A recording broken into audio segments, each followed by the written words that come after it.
여러분, 제가 처음 안경을 썼던 게 초등학교 때 있었던 일입니다.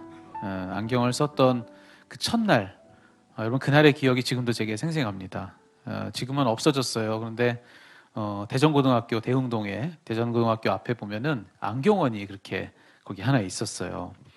거기서 안경을 했는데 거기 가서 안경을 처음 쓰기 전까지 사실 저는 제가 왜 안경을 굳이 써야 되는가, 그게 잘 몰랐습니다. 왜냐하면 보는데 불편한 게 하나도 없었거든요, 정말로요. 그런데 1년에 한 번씩 학교에서 이렇게 신체 검사하지 않습니까? 그런데 아니라는 거예요. 너 눈이 나쁘니까 어서 가서 빨리 검사해 보라고. 그래서 갔더니만 시력이 그리 좋지 않더라고요. 그래서 거기서 안경을 처음 이렇게 맞추어서 써봤는데 처음에는 딱 쓰니까 어지럽더라고요. 그래서 뭐가 달라졌는지 잘 몰랐는데요.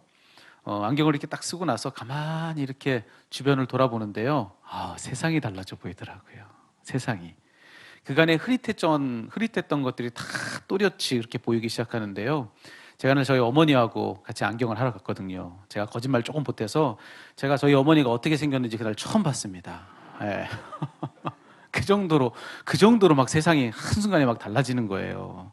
그간에 온 세상이 다 누워 있었던 것 같았다면 그 누워있던 세상이 다 일어나가지고 저한테 막 오는 것 같더라고요. 오늘 바디메오에게 일어났던 일이 이제 그런 일인 거예요. 사실 그보다 더한 일이죠. 저야 뭐 흐릿했던 것을 또렷하게 본 것, 뭐 그 정도의 변화밖에 아니죠. 그렇지만 오늘 바디메오는 전혀 앞을 보지 못했다가 앞을 본 겁니다.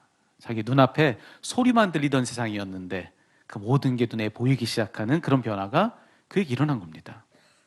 자, 그날에 있었던 일이 무엇인지 조금 더 자세히 살펴보면 이렇게 됩니다. 자, 예수님께서 지금 여리고를 지나가고 계시는 거예요. 자, 그런데 오늘 본문에 보니까 그곳 여리고는 소경 바디메오가 살던 곳이라는 겁니다.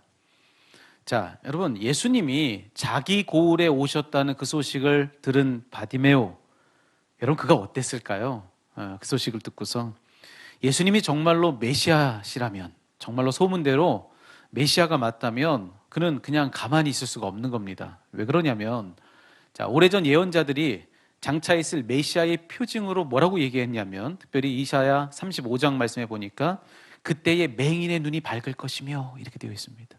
예, 장차 메시아가 이 땅에 오시면 그날에 모든 맹인들의 눈이 밝을 것이다. 이렇게 오래전 선지자들이 다 예언을 해놓은 겁니다. 그러니 지금 여리고를 찾은 예수님, 그 예수님은 이 바디메오에게는 자신이 눈을 뜰 수 있는 절호의 기회라고 그렇게 느꼈던 것이죠. 자, 그래서 그는 예수님이 지금 그의 고을에 오셨다는 소식을 듣고 나서는 필사적으로 예수님을 부르기 시작하는 겁니다. 자기 곁 어딘가에 계실 예수님을 향해서 큰 소리로 뭐라고 외쳤습니까? 다윗의 자손 예수여 나를 불쌍히 여기소서. 그렇게 외치는 거예요. 근데 여러분, 예수님을 불렀던 그의 소리가 얼마나 컸던지요. 곁에 사람들이 다 화를 냈다는 거예요. 막 꾸짖었죠. 좀 조용히 하라고, 시끄럽다고 그를 막 뜯어 말린 겁니다. 주변의 사람들이 다 합세해서 그를 뜯어 말렸어요. 하지만 오늘 말씀해 보니까요, 소용없었다는 겁니다. 자기를 말리는 그들의 소리에 자신의 소리가 묻힐까 봐 그는 오히려 더 큰 소리로 예수님을 부르짖더라 라고 하는 거예요. 자, 오늘 성경은 그의 외침을 딱 2번 들려주고 있습니다. 하지만 정말로 2번만 그랬을까요? 그렇지 않죠. 그는 아마 예수님이 응답하실 때까지 아마 쉼없이 부르짖고 또 부르짖었을 것입니다. 다윗의 자손 예수여 나를 불쌍히 여기소서. 예수님 절 좀 불쌍히 여겨주세요. 그렇게 그는 계속해서 외쳤을 것입니다. 근데 여러분, 여기서 중요한 것이 뭔가, 자, 그 뭐냐면요, 아무리 그가 그렇게 크게 외친다 할지라도, 예수님을 향해서 아무리 그가 크게 부르짖고 또 부르짖는다 할지라도 정작 듣는 이가 들어줄 마음이 없다면 소용없는 거 아니겠습니까? 예. 듣는 사람이 들어줄 마음이 없는데 크게 외친다 한들 무슨 소용이 있겠습니까? 근데 오늘 말씀해 보니까요, 예수님이 자기를 찾는 바디메오에게 응답해 주시더라는 겁니다. 이게 중요한 거예요. 사실 상황적으로 보면요, 얼마든지 그에게 응답해 주지 않을 수 있었습니다. 제일 먼저 거기 얼마나 많은 사람이 모였겠습니까? 지금 예수님이 오셨는데요. 여리고가 작은 도시이기나 합니까? 거기 수많은 사람들이 예수님 오셨다는 소문을 듣고 다 몰려들었겠지요. 거기 모인 사람들이 한 사람당 한마디씩만 해도 얼마나 시끄러웠겠습니까? 그 큰 소음 속에 정작 이 바디메오가 큰 소리로 외쳤는지는 모르지만 저 멀리 계신 예수님께는 들리지 않는 소리였을 수도 있다는 거예요. 자, 그리고요, 지금이 어느 때인가? 지금 예수님이 여리고를 지나가고 계시는 지금 이때가 어떤 때인가? 이것도 우리가 놓치면 안 됩니다. 자주 이것을 놓치는데요. 자, 전체적인 맥락 속에서, 지금 마가복음의 전체적인 흐름 속에서 지금 여리고를 지나가고 계시는 이 순간, 예수님께 이 순간은 사실 너무나도 중요한 순간이었습니다. 너무나도 중요한 순간. 왜냐? 지금 이제 이 여리고를 지나시면 이제 예루살렘 성에 도달하는 겁니다. 그리고 예루살렘 성에 도착하시면 우리가 잘 알듯이 나귀를 타고 그 성에 들어가면서 이제 예수님 십자가의 순환사가 이제 본격적으로 시작되는 바로 그 순간에 지금 예수님이 계신 거예요. 그럼 여러분, 지금 얼마나 긴장되고 떨리는 때겠습니까? 예수님 다 아셨잖아요. 이제 이 여리고를 지나가면 그러면 그 다음에 있을 일이 뭔지 예수님 다 알고 계셨잖아요. 그러니 여러분, 예수님이 얼마나 긴장되고 또 떨리고 하는 그런 심정이 있으셨겠습니까? 우리랑 똑같은 심정, 우리가 똑같은 인간의 몸을 입으신 예수님께도 그랬겠지요. 그러니 여러분, 그런 때에 어땠겠어요? 여러분, 우리가 무언가로 인해서 긴장되고 막 떨리고 할 때 누가 옆에서 말 걸면 어떻습니까? 잘 들리지 않습니다. 그땐 들어도 들리지 않는 때예요. 자, 그런 때를 지금 예수님이 지나가고 계시는데 바디메오가 예수님 절 좀 불쌍히 여겨주세요, 안 들릴 수도 있는 상황이라는 거예요. 얼마든지 예수님이 못 듣고, 아니 들어도 그냥 안 들은 것으로 하고 지나칠 수도 있는 그런 상황이라는 겁니다. 하지만 오늘 본문이 우리에게 알려주는 아주 중요한 사실이 있는데 그것은 뭐냐? 예수님이 바디메오를 외면치 않으셨다는 겁니다. 예수님이 바디메오를 외면치 않으셨어요. 오늘 말씀 보세요. 어떻게 하셨는가 봤더니만 49절에 이렇게 되어 있습니다. 예수께서 머물러 서서, 예수님이 머물러 서서 그를 부르라 하시니 이렇게 되어 있습니다. 여러분, 지금 바디메오의 그 부르짖는 소리를 듣고 예수님이 어떻게 하셨다는 거예요? 멈춰 서서 그를 들어주셨다는 겁니다. 여러분, 이게 무슨 뜻입니까? 그냥 들어준 정도가 아닌 거예요. 들어주는 것뿐만이 아니라 멈춰 서서 들었다.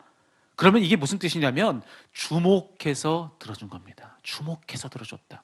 그에게 집중해서 그를 경청해 주셨다라고 하는 그런 뜻이 이 안에 흘러가고 있는 겁니다.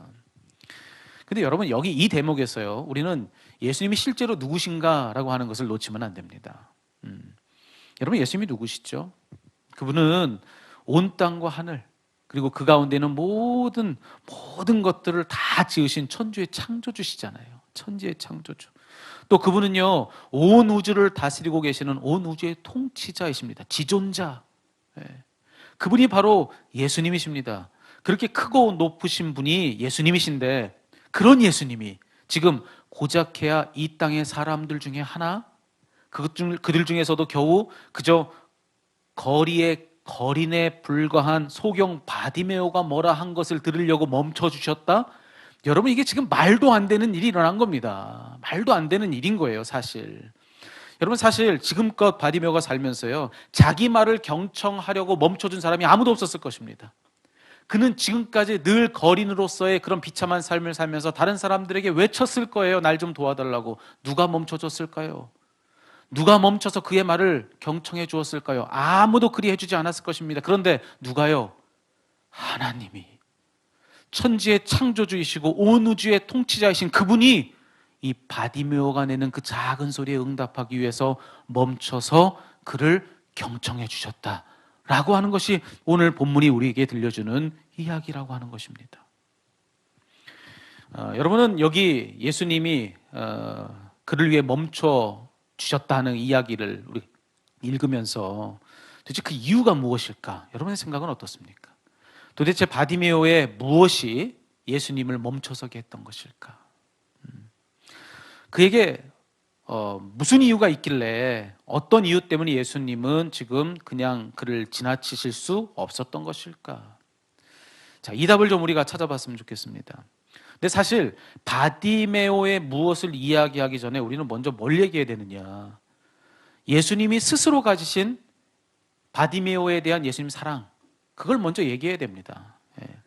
그를 그냥 지나칠 수 없었을 만큼 예수님의 사랑이 예수님 안에 충만했다라고 하는 거예요. 그것이 예수님을 멈추게 했던 가장 주요한 이유라고 하는 사실을 제일 먼저 우리는 이야기해야 된다는 거예요. 여러분, 처음 아이를 출산했는데요. 여러분 다들 자녀를 낳으신 분들은 다 그렇게 기억들이 있으실 겁니다. 그때는요, 아이의 사소한 행동 하나하나가 얼마나 신기하고 놀라운지 모릅니다. 예. 아마 자녀를 낳으신 분들이나 손주 얻으신 분들 다 공감하실 거예요. 여러분, 저는 뭐 지금도 제게 잊혀지지 않는 일이 뭐냐면요, 저희 아이가 처음 태어나가지고 딱 처음 몸을 뒤집었던 때, 몸을 탁 뒤집었던 그 순간을 잊을 수가 없습니다. 아마 여러분도 다 그러실 거예요. 이 아이가 늘 하늘만 보고 누워 있잖아요. 그러다가 어떻게 한번 좀 이걸 뒤집어 보려고 어떻게 합니까? 막 목을 막 이렇게 뻗대기도 하고 다리를 막 뻗쳐가지고 막 하고 몸을 흔들고 막 그러지 않습니까? 막 그렇게 안간힘을 쓰다가 그러다가 어느 순간에 제 몸을 딱 하고 딱 뒤집는, 예, 그 순간 여러분 기억나십니까? 여러분, 그러면요, 여러분 누가 들으면 금메달 딴 거죠. 막 와 하고 부모가 소리 지르고요. 뭐 정말 이런 역사적인 순간이 있습니까? 막 카메라 들이대고 찍고요. 뭐 친가며 외가며 뭐 온 동네 시끄럽지 않습니까? 애가 뒤집었다고 막 그런 일이 있지 않습니까, 여러분? 근데 여러분, 이게 너무나 감격적인 일인데, 근데 왜 그렇게 그게 감격적인 일일까? 여러분, 몸을 뒤집는 거요, 그 자체가 뭐 그리 특별한 일이겠습니까? 뭐 그렇게 대단한 일입니까? 여러분, 제가 만약 지금 여러분 앞에서 이렇게 누워 있다가 몸을 이렇게 딱 뒤집어서 여러분 하면 여러분 막 와, 우리 목사님 몸 뒤집었다고 막 동영상 찍고 막 소문 내고 막 우리 목사님이 뒤집었다고 뭐 그러시겠어요? 그거 뭐 사실 아무것도 아니죠. 아무것도 아닙니다. 그런데 그게 그렇게 감격적인 까닭이 뭘까? 이유는 딱 하나입니다. 그 아이가 그렇게 한 게 특별해서가 아니라 그렇게 한 그 아이가 특별해서 그런 거예요. 부모에게는 내 자녀니까, 내 아들이고 내 딸이니까, 그러니까 그 순간이 그저 사소한 일상일 수 있지만 그 순간조차도 너무나도 소중하게 느껴지는 겁니다. 자, 그럴 정도로 제 자식에게는요, 절대적으로 예민한 것이 부모의 마음인 거예요. 어떤 부모가 제 자식이 자기를 찾는 소리를 외면할 수가 있겠습니까? 그럴 수가 없는 것이죠. 바로 예수님이 그러셨던 거예요. 예수님이 자기를 애타게 찾고 부르는 주여 날 좀 불쌍히 여겨달라고, 예수님 날 좀 불쌍히 여겨달라고 그렇게 바디메오가 외쳤을 때 그가 자녀니까, 예수님께는 그 바디메오가 자녀니까, 그래서 자기를 찾는 제 자녀의 그 소리를 우리 주님은 절대로 그냥 지나칠 수가 없으셨던 겁니다. 그래서 예수님은 멈춰주신 거예요. 그를 위해서. 여러분, 그렇다고 하면 우리가 확신하는 바가 있습니다. 그것은 뭐냐면 우리가 기도할 때요, 우리가 하나님께 기도했을 때 절대로 우리 하나님은요, 우리를 외면할 수가 없다는 것입니다. 여러분, 하나님이 모든 것을 다 하실 수 있습니다. 하나님 전능자세요. 모든 것을 다 하실 수 있는 분이세요. 그런데 그 하나님이 못 하시는 게 있는데 그게 뭔지 아십니까? 당신의 자녀들이 자기를 찾는 그 소리, 그걸 외면하실 수 없다는 것입니다. 여러분, 이 사실을 믿는 여러분 되기를 주님의 이름으로 축원합니다. 우리가 자녀여서 그런 겁니다. 자녀니까. 우리가 자녀니까 자녀인 우리가 찾고 부르는 그 소리에 참 부모이신 하나님은 외면하실 수 없다는 것입니다. 여러분, 흠결이 많은 우리 육신의 부모들도요, 제 자식이 찾는 그 소리 외면하지 않습니다. 그런데 흠결이 없으신 참 부모이신 우리 하나님이 어떻게 당신의 자녀의 부르짖는 그 소리를 외면하시겠습니까? 그럴 수가 없는 것이죠. 여러분, 우리가 기도하면요, 여러분 이 사실을 믿으십시오. 하나님은요, 오늘 바디메오에게 그러셨던 것처럼 가던 걸음 멈추시고 우리를 집중해 주시고 우리를 주목해 주시고 우리를 들어주되 경청해서 들어주시는 그런 하나님이신 것을 기도하는 여러분을 믿기를 주의 이름으로 축원합니다. 아가서 2장에 보면요, 거기 보면 그런 주님의 마음이 어떤 마음인지를 잘 표현해 주고 있는 대목이 있습니다. 당신의 자녀된 우리를 두고 우리 주님, 우리 하나님께서 어떤 마음 가지셨는가, 자, 그것을 아가서가 잘 얘기해 주고 있는데요. 여러분, 아가서 2장 13절과 14절을 보십시오. 거기 한번 여러분 보시면은 먼저 그 후반부의 13절 마지막에 이렇게 되어 있죠. 이렇게 부르시는 거예요. 나의 사랑, 나의 어여쁜 자야. 자, 그런 다음에 14절을 보니까 또 뭐라고 부르시느냐 하면은 바위 틈 낭떠러지 은밀한 곳에 있는 나의 비둘기야. 자, 그러면서 하시는 말씀을 들어보십시오. 내가 내 얼굴을 보게 하라. 내 소리를 듣게 하라. 내 소리는 부드럽고 내 얼굴은 아름답구나. 여러분 지금 막 사랑이 뚝뚝 떨어지는 이 주님의 말씀이 들리십니까? 주님이 지금 뭐라고 하셨어요? 내가 내 얼굴을 보게 하라. 내가 내 소리를 듣게 하라. 여러분 이렇게 말씀하신 주님이세요. 그런데 여러분 그렇게 말씀하신 그분이 우리가 우리의 얼굴을 그분께 들고 우리의 소리를 그분께 내기 시작하며 기도할 때 우리의 기도를 외면하시겠는가? 그럴 수가 없는 것입니다. 그럴 수가 없는 거예요. 우리가 기도하면 하나님은 응답하시는 것을 흔들림 없이 믿는 여러분 되기를 축원합니다. 그런데 여러분 우리는 얼마나 자주 하나님이 과연 내 기도를 들으시는가 안 들으시는가 이거 가지고 번민합니까? 열심히 기도하면서도 대부분의 시간을 어떤 고민을 가지고 우리는 씨름해요. 마치 하나님이 내 기도를 안 들으신 것처럼 알아서 그렇게 실망할 때가 어디 한두 번이었습니까?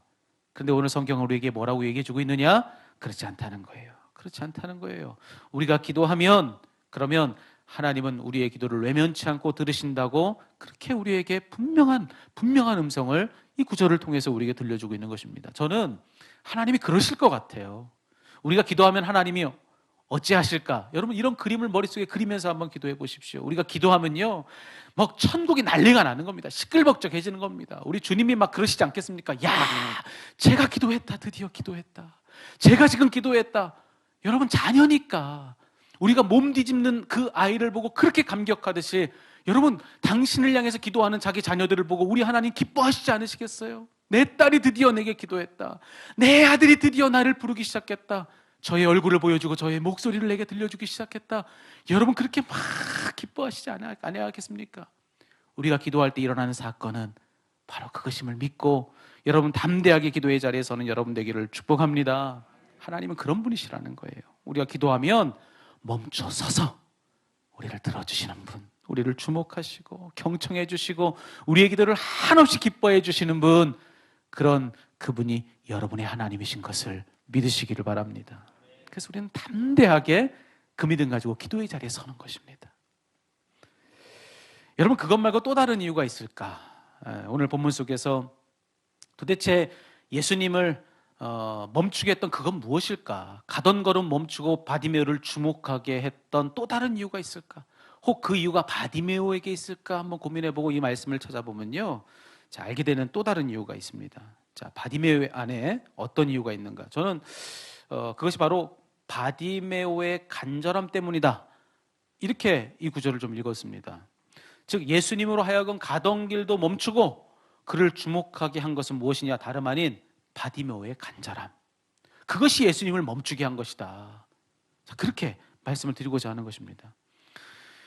우리가 하나님 앞에서 갖는 간절함, 이것이 왜 그렇게 중요한지를 알려주는 성경의 구절이 있습니다. 하나님 앞에서 우리가 간절함을 갖는 것이 왜 중요한가? 바로 산상수훈에 있는 팔복 메시지의 제일 첫 번째입니다. 마태복음 5장 3절에 보면은 여러분 많이들 암송하시는 말씀일 거예요. 자, 이 구절 우리 함께 읽어볼까요? 마태복음 5장 3절에 이것이 팔복의 첫 번째 가르침인데요. 같이 읽습니다. 심령이 가난한 자는 복이 있나니. 아멘. 자, 여기 심령이 가난하다라고 하는 이 구절의 의미를 여러분 어떻게 이해를 하고 계십니까? 심령이 가난하다는 게 무슨 뜻일까요? 제 신학교 시절 제 선생님 중에 에이미 오덴이라고 하는 분이 계십니다. 근데 이번에 이 말씀을 준비하면서 그분이 이 구절, 이 산상수훈의 첫 번째 이 구절을 가지고 주석한 것을 아주 우연히 제가 읽어보게 되었습니다. 자, 그분이 뭐라고 설명을 했느냐면 심령의 가난함과 부함을 어떻게 설명했느냐? 우리 내면에 내가 얼만큼 들어있는 문제냐, 그거다. 이제 그것을 그렇게 설명을 한 거예요. 자, 예를 들어 볼게요. 마치 부유한 사람의 집에 뭔가가 가득 차 있는 거, 그리고 가난한 사람의 집은 텅 빈 것과 같은 거예요. 심령이 부유한 사람은 뭐냐? 자기 내면에 자기 자신을 가득 채운 사람. 근데 그에 반해서 심령이 가난한 사람은 누구냐? 자기 내면에 자기 자신을 텅 비워낸 사람. 자, 그래서 다시 말해서 또 다시 말하자면 이런 겁니다. 심령이 부유한 사람은 이미 자기 자신으로 그 내면이 가득 차서 하나님이 들어가셔서 일하실 여지, 그런 룸이 없는 사람인 거예요. 근데 그의 반대로 심령이 가난한 사람은 어떤 사람이냐? 그 속에 자기를 다 비워두어서, 그래서 하나님이 얼마든지 그 속에 들어가서 일하실 수 있는 그런 여지, 그런 룸이 많은 사람. 그런 사람이 바로 심령이 가난한 사람이라는 것입니다. 자, 그런데 그런 해석과 우리가 이 산상순의 이 구절을 메시지 성경으로 읽어보면요, 메시지 성경의 번역은 일맥상통하는 바가 있습니다. 의미가 같이 흘러가는 그런 흐름이 거기 있어요. 그럼 마태복음 5장 3절을 메시지 성경으로 한번 읽어봐 드릴까요? 여러분, 그 구절은 이렇게 됩니다. 벼랑 끝에 서 있는 너희는 복이 있다. 너희가 작아질수록 하나님과 그분의 다스림은 커진다. 자, 이것을 이 산상순 첫 번째 말씀의 의미라고 이 메시지 성경은 우리에게 설명을 해주고 있는 것입니다. 여러분, 이 구절에 제 해석을 더하면 이렇게도 바꿀 수 있는 거예요. 너희가 작아질수록, 이렇게 얘기했는데 이걸 뒤집으면 이런 말이 되는 겁니다. 너희의 간절함이 클수록, 하나님을 향한 열망이 크면 클수록, 주님께 대한 너희의 간절함이 크고 깊을수록, 간절할수록 하나님과 그분의 다스림은 너희에게서 커진다. 이런 뜻인 겁니다. 여러분, 메시지 성경의 표현대로 벼랑 끝에 선 사람, 이 벼랑 끝에 선 사람 바로 그런 사람 아닙니까? 이제 더 이상 자신에게는 소망이 없는 거예요. 그리고 오직 하나님의 도우심만이 간절한 겁니다. 그런 그에겐 하나님의 다스림이 크다라고 그렇게 성경이 이야기해주고 있는 것이죠. 그런데 바디메오가 바로 그런 사람인 겁니다. 바디메오가. 오늘 본문 속의 바디메오는요, 딱 마태복음 5장 3절의 그 말씀의 예시와 같은 사람이라고 저는 그렇게 생각을 합니다. 그러니까 이 산상순 첫 번째 구절에, 이 팔복의 첫 번째 구절에 그 말씀의 의미가 뭔지를 보려면 메시지 성경이 그를 보겠는 그 사람을 벼랑 끝에 선 사람이다 이렇게 말씀드렸잖아요. 이 벼랑 끝에 선 사람이 누군가, 그걸 이해하려고 한다면 딱 누굴 보면 되느냐면 바디메오를 보면 되는 거예요. 바디메오. 여러분, 바디메오는 어떤 사람입니까? 여러분, 그에겐 지금 벼랑 끝에 선 자의 간절함이 있는 겁니다. 더 이상 자신에게는 아무런 소망이 없는 거예요. 오직 예수님만 그의 유일한 소망이었던 것입니다. 그러니까 주변의 사람들이 다 조용히 하라고, 시끄럽다고, 여러분 자신 안에 자기가 꽉 들어찬 사람이 창피해서 여러분 그 말이 주저앉습니다. 근데 그 자기 안에 자기가 없는 거예요. 예수님만 간절한 거예요. 그러니까 사람들이 조용히 하라고 해도 그 말이 하나 문제가 되지 않았던 것입니다. 그래서 뭐라고 하든 예수님 날 좀 불쌍히 여겨달라고, 예수님 날 좀 불쌍히 여겨달라고 그는 줄곧 그렇게만 외쳤던 것입니다. 무슨 뜻이에요? 예수님이 그 정도로 간절했던 것입니다. 예수님만 간절했던 거예요. 그런데 여러분, 바로 그 간절함이 예수님을 멈추게 한 것입니다. 왜냐하면 앞서 이 팔복의 말씀이 우리에게 가르쳐줬잖아요. 벼랑 끝에 간절함을 가지고 있는 이에게 하나님과 그분의 다스림은 크다, 그렇게 말해주지 않았습니까? 바로 그것이 이유였던 것입니다. 벼랑 끝에 선 자의 간절함이 그에게 있었기 때문에 하나님 나라 그 자체이신 예수님이 그를 그냥 지나칠 수가 없었던 거예요. 그를 지나서 다른 일을 하실 수가 없었던 겁니다. 하나님이 그에게서 역사하셨던 것이지요. 여러분, 그렇다면 여기 이 대목을 가지고 우리가 또 확신하는 것이 있습니다. 우리가 또 확신하는 것이 있어요. 그것은 뭐냐면 우리의 간절한 기도는 응답된다는 것입니다. 우리의 간절한 기도는 응답된다. 여러분, 앞서서요 이렇게 말씀을 드렸습니다. 앞서 자녀된 우리를 향한 하나님 사랑 때문에 우리의 기도는 응답됩니다, 이렇게 말씀을 드렸습니다. 여러분, 생각해 보세요. 우리가 그냥 자녀라는 사실만 가지고도 우리의 기도는 응답된다고 그렇게 말해주고 있는데, 자녀된 우리가 간절히 기도하기까지 하면 여러분, 그 기도가 응답되지 않는다면 도대체 어떤 기도가 응답될 수가 있겠습니까? 그 기도가 응답되는 것은 당연한 이치라고 그렇게 우리는 확신할 수가 있는 것입니다. 우리가 벼랑 끝에 선 그 사람의 심정으로 기도하면, 다시 말해 그렇게 나는 작고 하나님이 큰 사람으로서, 또 다시 말해서 하나님이 간절한 사람 되어서 그분을 찾고 부르면 하나님 나라의 역사는 우리에게 있는 줄로 여러분 믿으시기를 바랍니다. 이 주님의 말씀인 거거든요. 다른 사람의 이야기가 아니라 주님이 스스로 보증해 주시면서 우리에게 친히 해주신 말씀, 그러니 여러분이 이 말씀을 믿으셔야 되는 것입니다. 간절한 기도는 응답되는 줄로 믿습니다. 여러분 그것을 믿고 담대하게 기도의 자리에 서는 저와 여러분 되시기를 주님의 이름으로 축원합니다. 말씀을 정리해 볼까요? 이런 정리가 적절하다고 저는 생각합니다. 기도의 응답은 뭘까? 기도의 응답은 우리를 향한 그분의 사랑과 그리고 그분을 향한 우리의 간절함이 만날 때 일어나는 사건이 바로 응답인 것입니다. 다시요, 여러분 잘 들어보세요. 기도의 응답은 다른 게 아니에요. 기도의 응답은 우리를 향한 그분의 사랑과 그분을 향한 우리의 간절함이 만날 때 일어나는 결과다. 이게 응답인 거예요. 여러분 그렇다면 여러분께 한번 여쭤보고 싶습니다. 만약 여러분의 기도가 아직까지 응답되지 못하고 있다고 한다면 여러분 그 이유가 무엇이라고 생각하십니까? 여러분에게는 이 둘 중에 무엇을 결여하고 있다고 생각하십니까? 우리를 향한 하나님의 사랑이 부족한 겁니까? 아니면 그분을 향한 우리의 간절함이 부족한 겁니까? 이 둘 중 여러분은 무엇을 결여하고 계시다고 생각하십니까? 여러분 우리는 그 답을 이미 알고 있습니다. 우리가 충분히 간절하지 않은 것입니다. 우리가 충분히 간절하지 않은 것이에요. 아직 우리 안에는 우리가 너무 많은 것입니다. 우리 안에 내 자아가 꽉 들어차 있어서 그분이 마음껏 일하실 수 있는 여지가 없는 것, 그런 룸이 없는 것, 그것이 우리의 기도의 문제일 수 있다는 것이죠. 사랑하는 성도 여러분, 이제 벼랑 끝에 선 자의 심정으로 기도하기를 시작하는 여러분 되기를 축복합니다. 그렇게 한번 해보시는 거예요. 벼랑 끝에 선 자의 간절함을 가지고 그분의 사랑에 응답하기 시작하는 겁니다. 그런 우리에게 들려주는 주님의 음성은 바로 이것입니다. 앞서 읽었던 메시지의 말씀이죠. 벼랑 끝에 선 너희는 복이 있다. 복이 있다. 너희가 작아질수록 하나님과 그분의 다스림은 커진다. 여러분 이 사실을 오늘 주시는 하나님의 살아있는 음성으로 들으시고 다시 한번 간절한 기도를 시작하는 여러분 되시기를 축복합니다. 주님이 멈춰주실 거예요. 여러분의 귀에, 여러분의 기도하는 그 입술에 우리 주님이 귀를 대어주시고 여러분의 기도를 경청해 주시는 그런 은혜가 여러분과 여러분의 자녀들, 우리 온 교회에 충만하시기를 살아계신 주님의 이름으로 축원합니다. 아멘. 우리 함께 이 시간에는 우리의 그 고백을 찬양으로 올렸으면 좋겠습니다.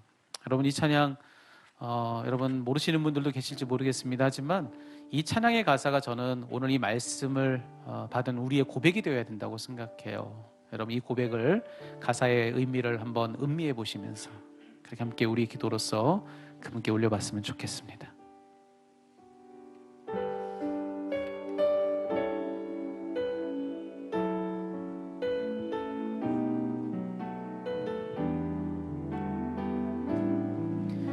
고백합시다. 하나님 사랑 변치 않는다. 하나님 사랑 변치 않는다. 하나님 사랑 변치 않는다. 세상 다 변하고 날 버린다 해도 하나님 사랑 변치 않는다. 다시 한번요. 하나님 사랑, 하나님 사랑 변치 않는다. 하나님 사랑 변치 않는다. 세상 다 변하고 날 버린다 해도 하나님 사랑 변치 않는다. 하나님 내 길 인도하신다. 하나님 내 길 인도하신다.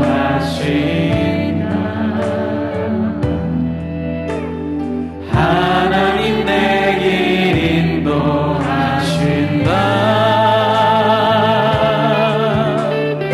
나의 가는 길 다 주님께 있으니 하나님 내 인도하신다. 하나님 내 길 인도하신다. 하나님 내 길 인도하신다. 나의 가는 길 다 주님께 있으니 하나님 내 길 인도하신다.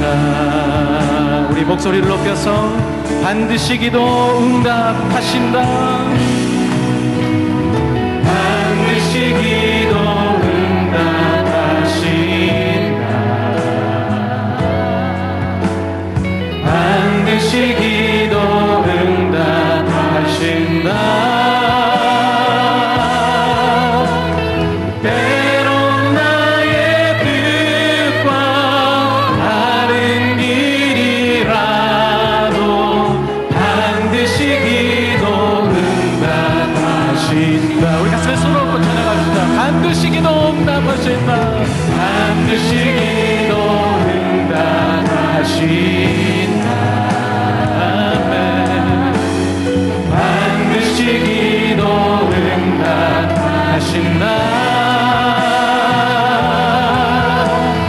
때론 나의 뜻과 다른 길이라도 반드시 기도 응답하신다. 우리 말바로 전심으로 반드시 기도 응답하신다.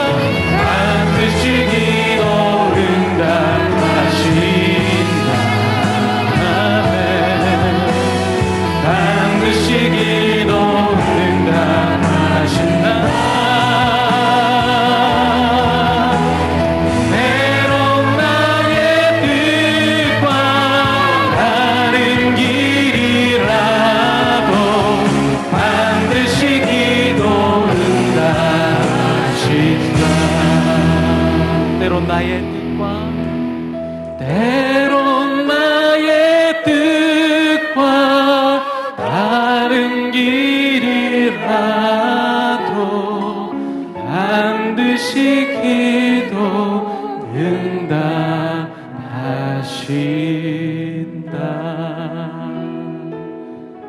기도합시다. 여러분의 가슴에 손을 얹고 우리의 소원을 우리 한 마음으로 아뢰봅시다. 하나님, 오늘 주신 이 말씀을 하나님의 음성으로 듣습니다. 내가 내 음성을 듣고 싶다고, 내가 내 얼굴을 보고 싶다고 기도하는 자리로 우리를 부르고 계시는 주님의 음성 듣습니다. 하나님, 세상 많은 사람들이 우리를 부르는 소리에는 그다지도 열심히 응답했는데 우리 주님의 그 음성에 응답하지 못하고 살았던 우리들을 불쌍히 여겨 주시옵소서. 우리를 지으신 창조주의 음성에 이제 반응하게 하시고 우리를 통치하고 계시는 통치자의 음성에 응답하게 하여 주시옵소서. 우리를 부르시니 그 자리로 우리가 이제 나아갑니다. 아버지여, 기도케 하여 주시고 간절한 기도가 회복되게 하여 주시옵소서. 벼랑 끝에 선 이의 그 심정으로 간절히 주님을 찾게 하여 주시고 그런 기도는 절대로 외면되지 아니하며 응답될 수밖에 없다고 그렇게 약속해 주셨는데도 기도치 않는 우리를 불쌍히 여겨주시고 우리의 기도는 다시 회복되게 하여 주시옵소서. 성도의 입술에 기도가 있게 하여 주시고 기도 없이 나는 성도라 말하는 이가 없게 하여 주시옵소서. 아버지, 이 시간에 이 자리에는 모두가 가슴에 손을 얹고 결단합니다. 하나님이여, 기도하는 그 자리에 내가 서겠사오니 부르시는 그 자리로 응답합니다. 아버지, 그 자리에 응답하여 달려나가는 모든 이들마다 살아계신 지존자의 음성을 듣게 하여 주시고 전능하신 하나님의 손길을 맛보게 하여 주시옵소서. 하나님을 만나는 놀라운 임재의 체험들로 감격하고 또 감격하는 그런 우리 모두가 다 될 수 있도록 인도하여 주시옵소서. 이 모든 말씀 예수 그리스도의 이름으로 기도하옵나이다. 아멘. 우리 하나님께 박수로 영광 돌리겠습니다.